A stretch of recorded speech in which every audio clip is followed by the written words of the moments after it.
How to add someone in 8-ball pool. Hi guys, it's Mekran from Gaming Basics. Today I am going to guide you how to add someone in 8-ball pool.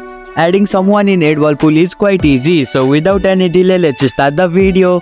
Open the 8-ball pool app. Launch the 8-ball pool app on your Android or iOS device.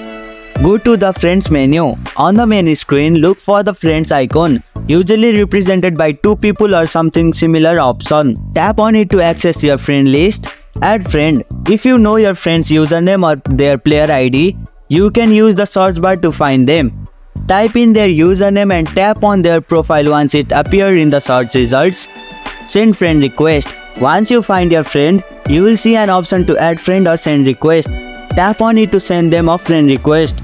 Connect with Facebook. If your ID is connected with Facebook, then this will automatically add Facebook friend who plays the game to your friend list. And here you go, it's done. That's how you can add someone in 8-ball pool. If you liked our video, press the thumbs up and share button. If you have any question, comment down below and don't forget to subscribe the channel for more tutorials.